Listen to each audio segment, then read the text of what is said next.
Hello guys, magandang araw po sa inyo lahat. Ito na po yung part 2 ng ating video na pasalubong sa akin ng aking kapatid na sa Ate Jo ng mga coins. Ayan guys, ito na po yung part 2 ng ating video.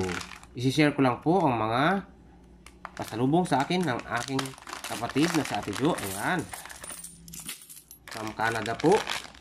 Ayan, umpisa na po natin. Unang coins.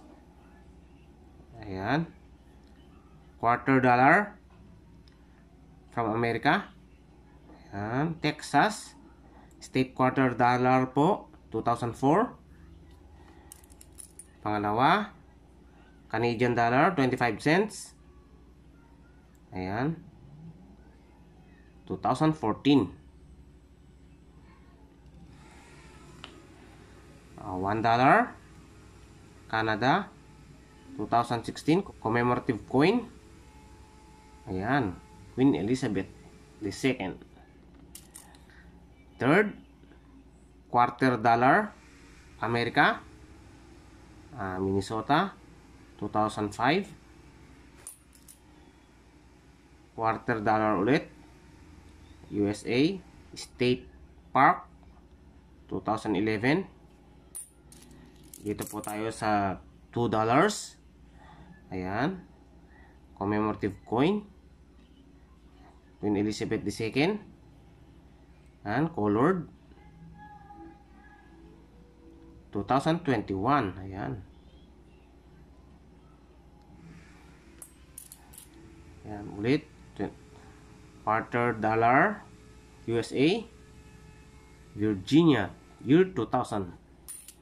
Meron po tayong 5 cents. Ayan, 2005. May mint mark na D, Denver Mint. Ayan guys, 5 cents. Next, $quarter Mississippi, year 2002. Ayan, 1 cent, 1 penny. Ayan, 2013.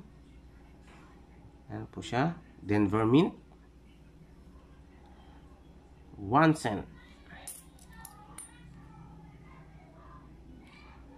$quarter year 2006, Colorado, $quarter. $quarter ulit, Pennsylvania, 1999. $quarter USA, 25 cents. Canada, year 2000. Ayan, $2 ulit, 2022.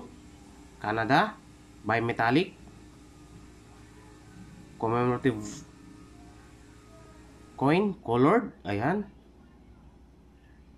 ang ganda po ng pagka-colored nya. The series, 50 years. Ayan, ang ganda guys. 2022, $2. $quarter America. Ayan, State Park, 2015. Meron po tayong $1 USA, Abraham Lincoln. Ito po ay presidential coin. Ayan, $1. Nandito po yung year sa edge, kaso hindi natin mabasa.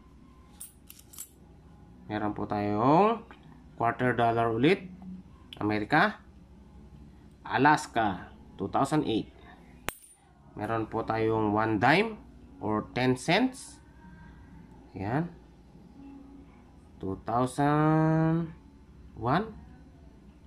Denver Mint, 1 dime or 10 cents. Ito po ay 25 cents. Canada. Ayan, 2016. Meron po tayo ulit na bimetallic coin, 1999. Ayan, Canada. Ayan, Ang ganda. 1999. Ito, meron po tayong colored coin, 25 cents. Canada, 2004. Ayan, colored po yun sa gitna niya. Color red. Ayan.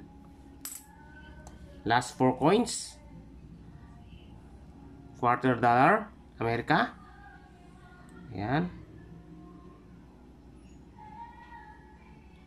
Texas, 2004.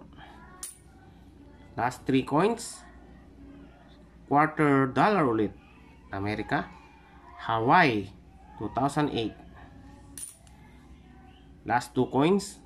$1/4 ulit. $1/4 ulit. South Carolina, year 2000. And the last ay $1/4 USA, Hawaii, 2008 ulit. Ayan. And guys, hanggang dito na lamang po ang pag-share ng aking bagong koleksyon na bigay or pasalubong ng aking kapatid na si Ate Jo. Ayan guys. Ate Jo, maraming salamat sa iyong pasalubong ng mga barya. Mag-ingat po kayo palagi sa Canada. Ayan. Hanggang dito na lamang po guys. Hanggang sa muli. Mag-ingat po kayong palagi. God bless.